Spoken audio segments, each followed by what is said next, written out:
Today we've got a great story of outsmarting an entitled parent and their awful kid at a pool. We'll get into that in a bit, but first, am I the jerk for no longer letting my mom have a relationship with her only grandchild? I, 25-year-old female, have a daughter, 7-year-old male, who has recently been diagnosed with epilepsy. She's the first grandchild on both sides of the family, so everyone's wanting to meet her. Well, the weekend that my extended family was in town, staying at my mom's house, she got pneumonia, and anytime she has a fever, she's at risk of having a seizure. So when they asked to come over, I said no. I don't want anyone around her who's been traveling. My mom wasn't happy with that answer and said she would check in later. She later texts me asking again. I say no and that my answer wasn't going to change. Well, later in the day, my daughter has a seizure, and when that happens, she's barely able to breathe, so I have to have 911 ready just in case things get worse. So I'm literally in the middle of assisting my child when there's a knock on my door. I ignore it and continue assisting my baby. Then my phone starts ringing non-stop.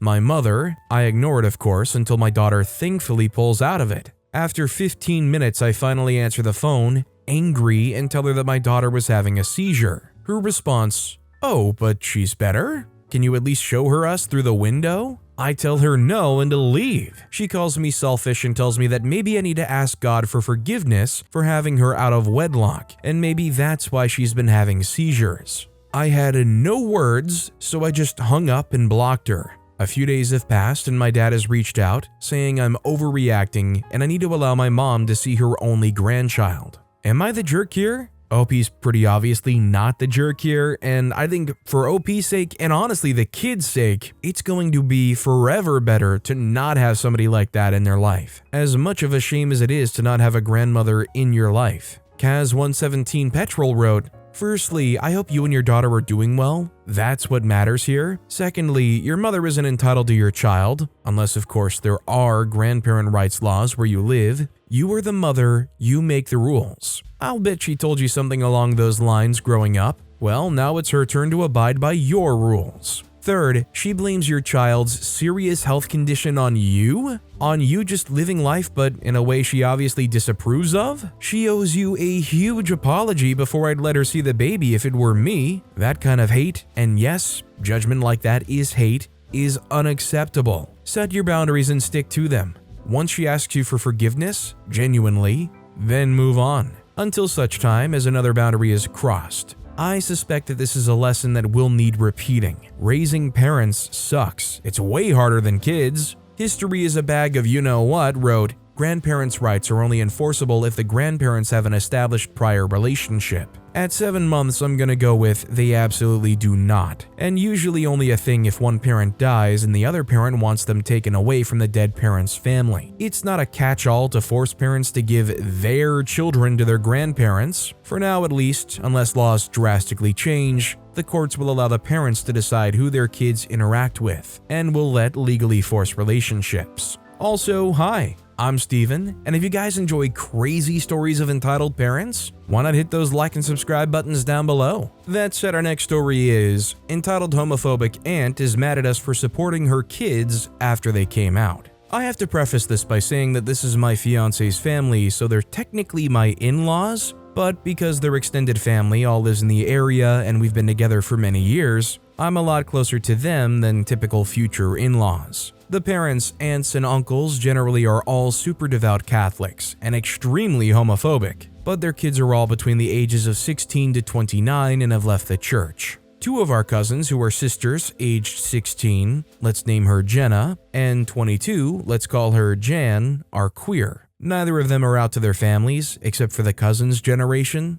Jan has a long-distance girlfriend in another country that she met during college. The girlfriend was an exchange student and recently visited her under the guise of visiting a friend. Her mom is very paranoid and homophobic and eventually confronted Jan asking if the friend was gay, to which she said yes, and then asked if she was her girlfriend. She said no. Her mom kept pressing and eventually Jan confessed that they were dating. Her mom flipped absolute crap. Lots of screaming, things being thrown and smashed. She took her college diploma off the wall and threatened to smash it. She took her phone and read through her messages and forced her to break up with her girlfriend and essentially threatened to kick her out. Now, Jenna, seeing her mom say and do abusive things to her sister, said, is now a good time to share that I'm also gay in almost comedic fashion. Needless to say, me and my fiance received red alert/gay alert texts from them, letting us know that they came out to their parents and it wasn't going well. We immediately replied saying to come over, asking if they're okay and need anything, and offering our place for them to crash if they need.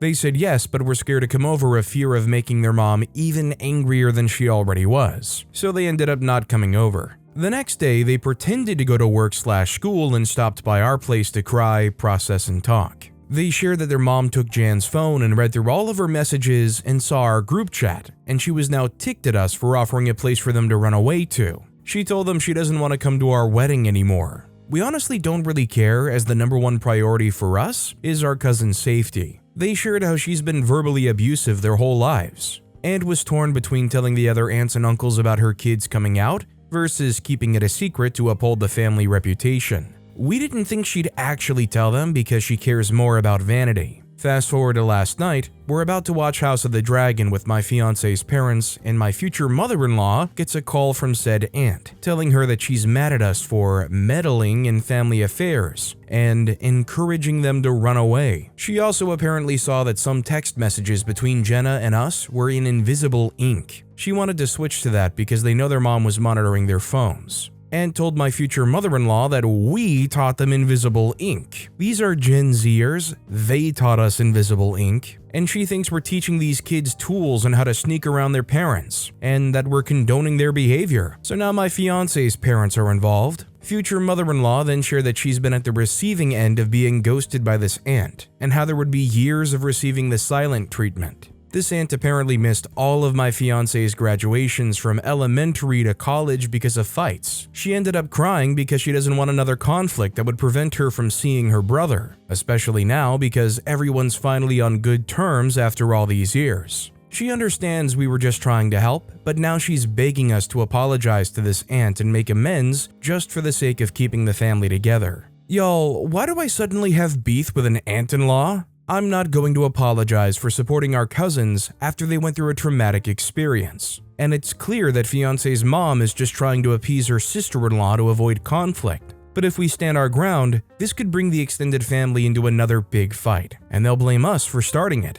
This could mean that my future mother-in-law could go months or years without seeing her brother, or our cousin Jenna might be forbidden from coming over or seeing us since she's still a minor. Edit, thanks for the words of support, everyone. It's really reassuring and helping us hang in there. Also, wanted to add that fiance's parents are also homophobic, so this conversation/future conversations will be hard because they already have a bias. They agree with us providing a safe space for the cousins, but that's pretty much the extent of their support. My fiance is non-binary and not out to their uncles and aunts for this reason, so this whole situation has been pretty triggering for them. They came out to their parents years ago, but I think future mother-in-law and future father-in-law honestly suppressed that memory because their parents never mentioned it and constantly misgender them. I think the bottom line is you can't be shamed into bullying somebody on their perceived identity. If you want to support somebody and their decisions about their autonomy, that's great. If you don't harass the person, and especially don't put pressure on other people to not do so either.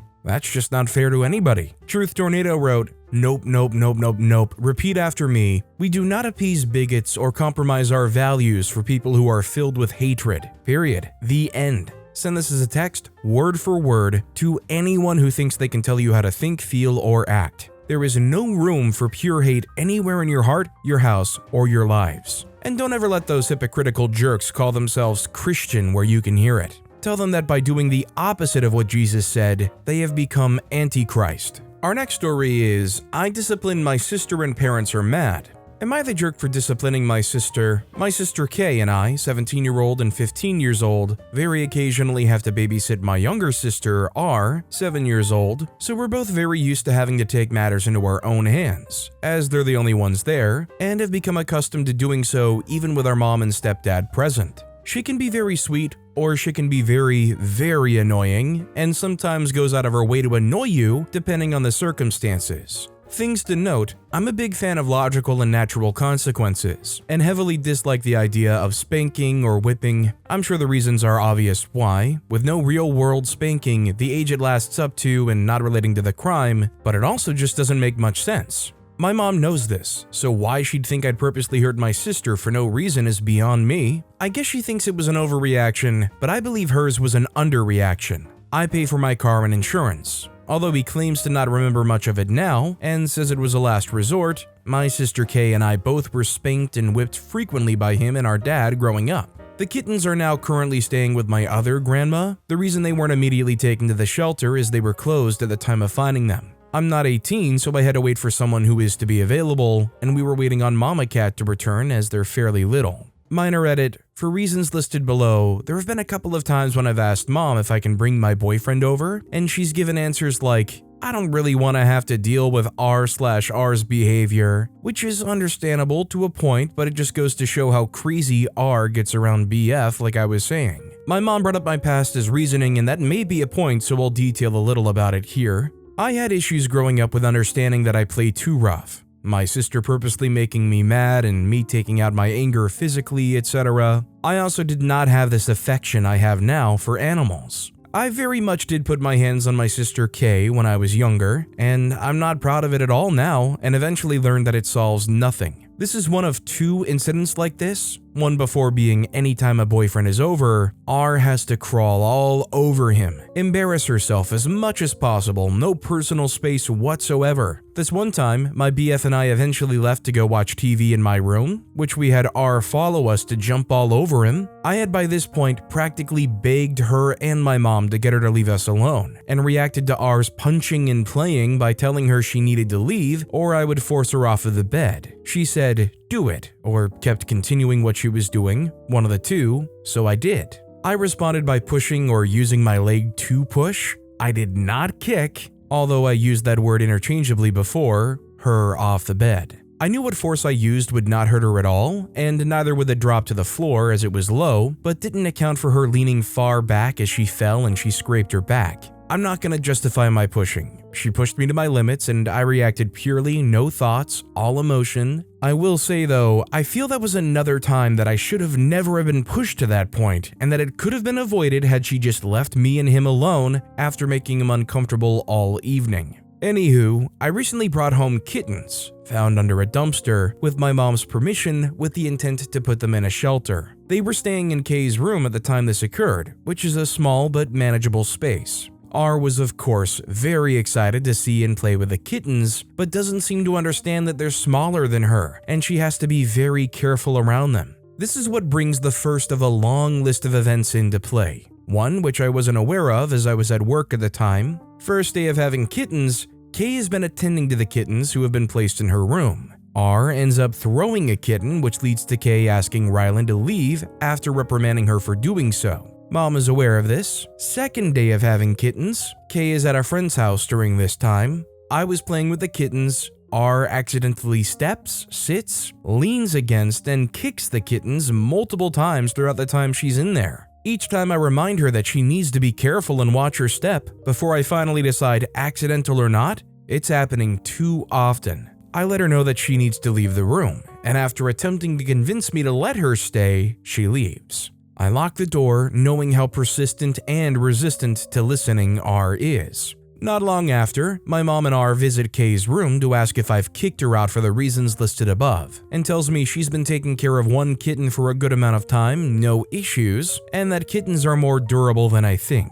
She takes a kitten to give to R, and R manages to again accidentally step on a kitten before leaving. I have to tell R a couple of more times to leave the kittens alone afterward. After, I left to go to a friend's house, with my mom watching the kittens, and came back some hours later. 7 to 10 p.m. later that day, after I get out of the shower, I hear a kitten's yelp and R rambling around in the bedroom. I ask R if she's yet again stepped on a kitten, and she initially says no before saying something along the lines of, "Sis, I did step on a kitten, but I didn't mean to. I'm sorry, but it was an accident." At this point, I'm very fed up and tell her she should have stayed out like I'd asked her 20 times. And made the probably not so smart decision to step on her foot. I asked her how it felt and told her this is what the kittens have been feeling while she's been carelessly trampling on them all day. She started bawling, ran out, and screamed bloody murder to my mom.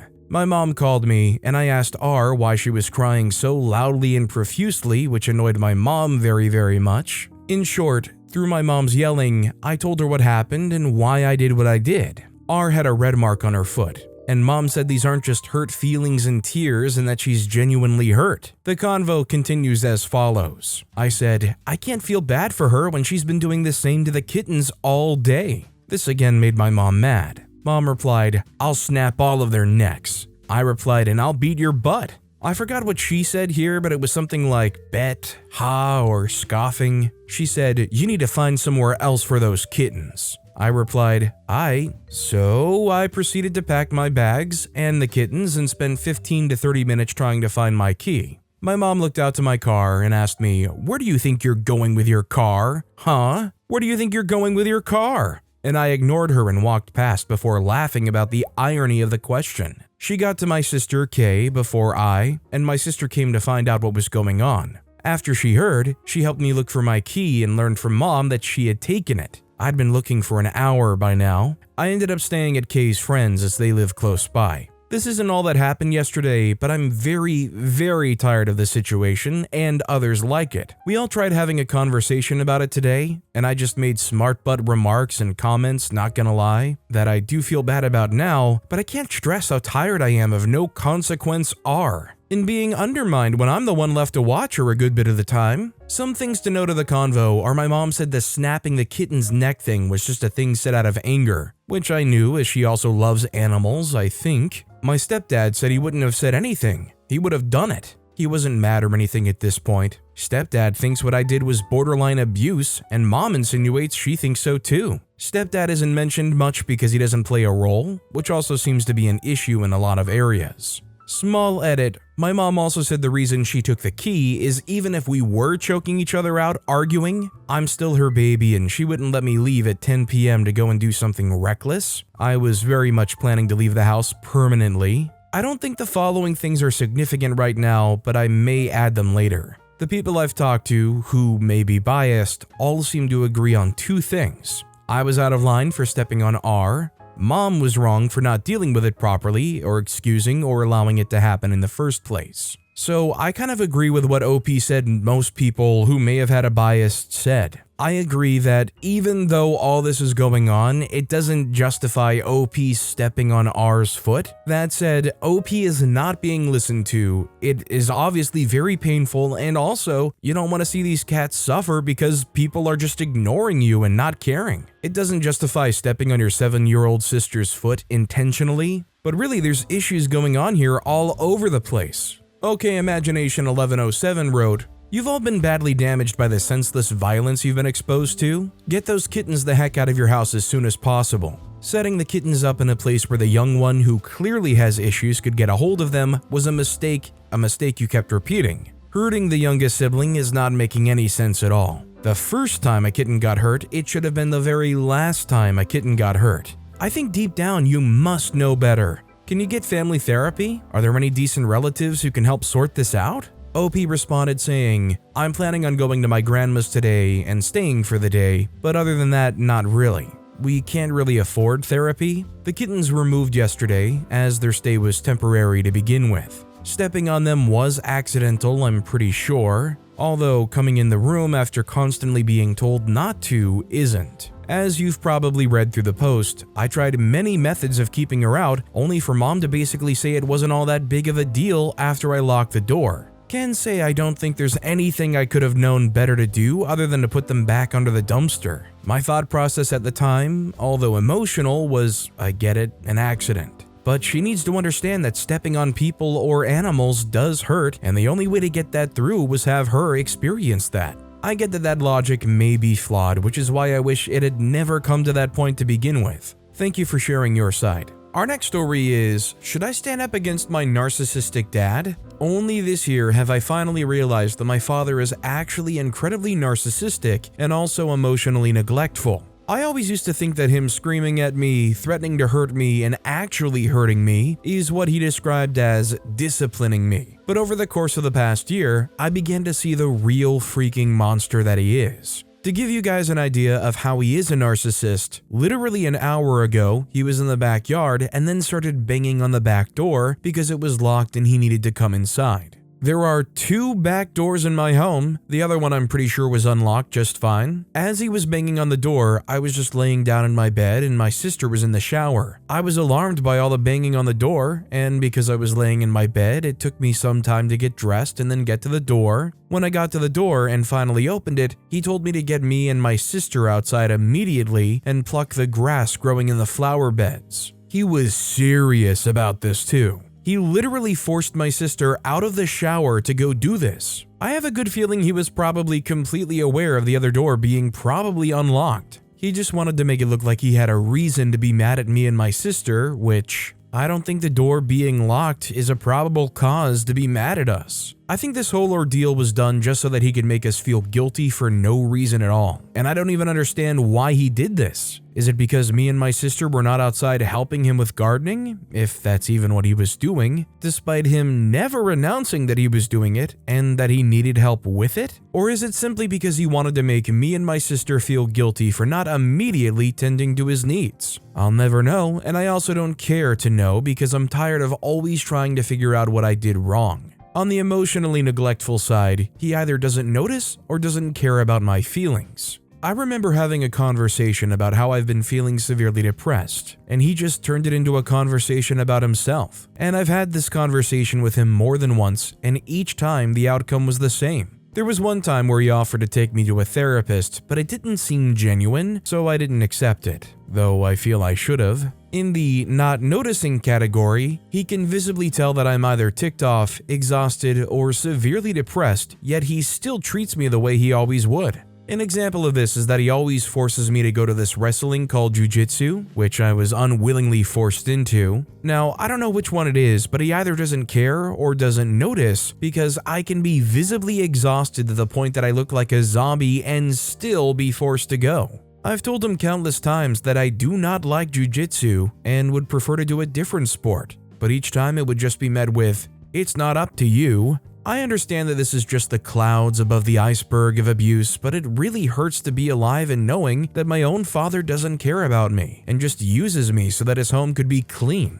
And this doesn't even just apply to my father, pretty much my whole family is like this except for my aunt and cousin. I've been noticing that as my sister gets older, she begins to behave more and more like my father, becoming obsessive with cleanliness and perfection. I tried many times to explain to her that our father doesn't really care about us and just exploits us so that his house could be clean and in order. She refuses to accept it every time and just calls me crazy or tries to get away. I could go on about all the crap my father's done to me, but that would make this post 30 times longer. If my own father can't love me, I don't think anyone can. I have a good feeling I'll die alone, and that thought terrifies me because I know it's probably going to be the truth. Oh yeah, did I mention I'm 14? So I certainly feel for OP.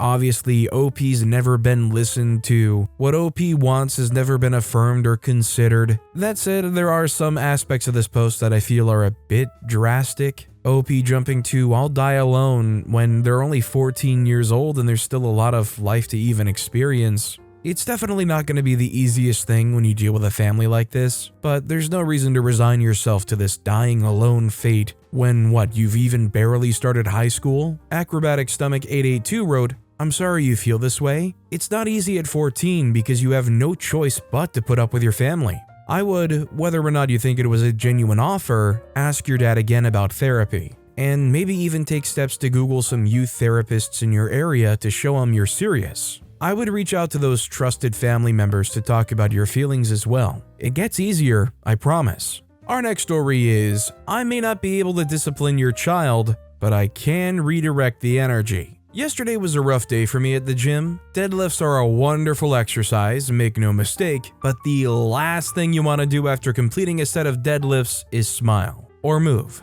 So rather than my usual plan of swim a few laps in the pool, I opted for floating around a little in the leisure pool at my gym. Move from one spot to another, trying to steer clear of children doing what children do in the pool. Things like screaming, throwing toys around, swimming around without looking where they're going, effectively turning leisure swim time into a sneaking mission. I was rather successful at this, right up until the boy who appeared to be around 7 or 8 years old decided to spike a beach ball into the back of my head. Wasn't a huge one or very heavy, little damage on my end. I figure it might have been a mistake. So I reclaim the beach ball and give it to the boy who'd thrown it at me. Less than a minute later, I get doinked again. And so I reclaim the ball and ask the kid nicely to stop throwing stuff at me. He nods and grins and I go back to what I was doing. 3 guesses what happened next. If you needed more than one to assume the boy spiked that ball on the back of my head for the 3rd time, see me after class. So after strike 3, I grabbed the ball and asked the kid where mom was. Mom, as it turns out, was reading a book on a lounge chair poolside. Please note, this place has an excessive number of lifeguards, not as negligent as it would be at a hotel pool. So I dragged the child and his ball up to mom and explained that the kids beamed me with a beach ball 3 times and that's kinda not cool. Mom decided to do the head toss someone does when they're rolling their eyes behind huge sunglasses and said something to the effect of, "It's a beach ball. Boys will be boys." I toss the ball onto mom's legs and get back into the pool, keeping an eye out for the kid. A few minutes later, I hear muffled giggling behind me, and then I felt the soothing sensation of a beach ball to the back of my head for the 4th time. I reclaimed the ball, yet again, and intended on making eye contact with the kid and popping their ball right in front of them, but the bad idea fairy rapped me sharply on the head with their magic wand, and I had an evil grin, not unlike the grin the kid gave me after strike number 1. So I tell the kid to come here, I want to show you something. And then I submerge the ball under the water and pinch the air nozzle, which makes the air bubbles shoot out. Happens to look exactly like someone was tooting underwater. He's not strong enough to submerge the air-filled ball, so I tell him to get on top of it and use his body weight to sink the ball. He managed to do that and his face lit up like it was Christmas morning and he'd gotten everything he'd asked for. He promptly swam off and found other people to annoy. I didn't get a ball thrown at me, and the kid's mom was ticked that she had to blow up the beach ball again, was actually asking her son how it went flat so fast when it was a brand new beach ball, in between big gasps of breath trying to fill the ball up.